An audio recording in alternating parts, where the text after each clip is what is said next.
Alright guys, we're going to place a big stencil today, and I thought this one would be a good one because there's a couple of unique challenges. AJ here came in from out of town, so we weren't able to map his arm out on the front end, so the stencil is not going to fit just right, so we're going to have to tweak it. I'll show you what the biggest issue is. First off, it's going to have to wrap his entire arm. He does have he has a small tattoo here, and then kind of a half sleeve. We're going to bring it the rest of the way down, but you'll notice this drawing sits way too high, and it's also, as it wraps, gonna leave a lot of space in the back. So I'm going to show you kind of how I deal with that. It's the kind of thing you're going to have to get used to. There's just no way around it. Not every stencil is going to lay the way that you want it to, which is why we hand drew that last one, or whenever this was, a couple of episodes ago, while we hand drew it on. I do that as often as I can. When there's as much going on as this one has, it's a lot to hand draw. So I actually stenciled it as rough as this stencil is.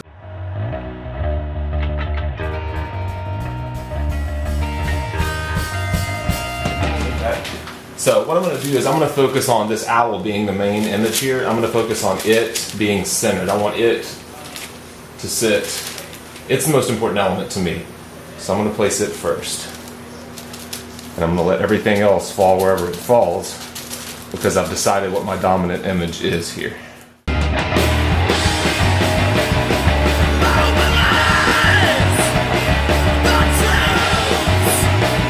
Okay, see, the first thing you'll notice here, well, the stencil is something, I got some kind of crazy Thermofax paper, I don't know what it is, it makes a weird stencil, but that's okay. I don't really, you know that I don't use stencils all that. It's just as a general guide anyways. I'm going to draw a lot of this in. I just wanted to get my placement right. But the first thing you'll notice is that we lost this big skull at the top, because this is going to kind of clip out here, and I'll probably pull these cloud shapes into this. So that's perfect, because this skull gives me an extra piece that I can drop in back here someplace where this kind of wraps weird. I could drop it in probably right in here. I could even drop it in here. And then it's just a matter of taste. There's no right or wrong. It's just wherever you want it. But as we draw these other things in, it'll kind of help me determine where I want to place that skull. So I'm going to sit down and kind of draw this stuff in for just a couple of minutes. And then I'll weigh in the back area.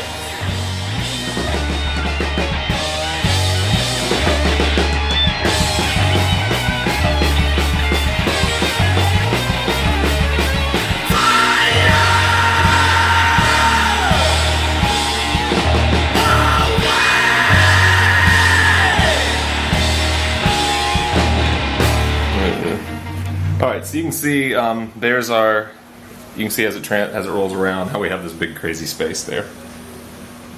And that's fine, because it's actually going to, we're going to be able to form it to make it work even better than, even if you were here and I were able to map out this entire space and draw it perfectly, it would not wrap perfectly. It would, because you're taking something and wrapping to a space that isn't a perfect cylinder. It's kind of getting narrower and wider, so you would end up with some crazy overlap down here. It may not work up here. Nothing is going to sit where you want it anyways, so I don't waste a lot of time trying to make these perfect matches, especially in a really organic tattoo like this. I mean, it's all leaves and flowers and skulls and birds, you know, all that stuff is organic. I can draw any of those things in this space. I can pull more leaves out from here if I want. I can drop in a big oak leaf. I could have another skull here. I can do any number of things. So there's no, you know, it's not like it's going to look unnatural whenever we get to that point where we're trying to bring it all together. I changed my mind on what I was going to do. I'm actually going to go ahead, because this is so light, I'm going to go ahead and get a pass on here. Get a pass with the machine on here before I stencil this back, just because I'm afraid that as I turn, I'm going to end up losing some of this anyways, or losing what I've just drawn on here. So I'm going to go on and start tattooing, then we will, then I'll show you how we're going to lay in the back.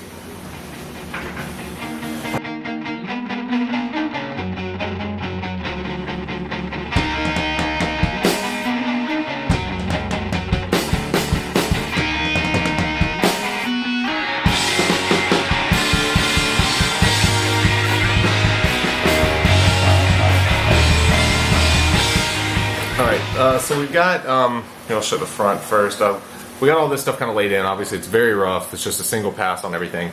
So luckily we had these clouds here, so the transition to this rose will basically be the end, other than maybe I'm kind of testing out the idea of another leaf kind of dropping up in here somewhere to tuck up into that space. But that rose is going to be dark enough, or the background around it, that I'll be able to make this transition pretty easily without a lot of line work. The biggest thing was this is the back here. So I did go ahead and stencil, kind of a larger leaf, another little. That skull that was going to go at the top, I dropped right down on his wrist right here. I just kind of like the way that this little leaf whipped up. That's what kind of that's what led me to put it here. I kind of placed it in a couple of areas to see what I thought. Originally I thought I wanted it here, but because I have a big rose here and I have a big rose here, it almost read like a band to me when I had the skull right in the center. The skull, since it's more of a it'll be more of a main element than this leaf. It'll be bolder. I thought it might help to kind of triangulate that a little bit rather than dropping it straight across and making almost a band right there. So now I'm just kind of playing with how to get the he has this fleur-de-lis that's already in place here. I don't want to compete with that. I want to let these things kind of fall out, so it's going to get light around it, behind it. So I kind of tuck this this leaf up into it. I have these kind of wispy shapes that kind of move through the entire piece. They kind of drift all through here. I'll introduce those back in so that I can like step it out so that it gets really light and just basically falls out into a skin tone here. So the last thing I have to deal with is this area right here. So like I said, it's super easy. If things don't line up the way that you want them to, the way that you envision them, it's not that big of a deal, especially with really organic stuff. If you're dealing with geometry, it's a different thing altogether.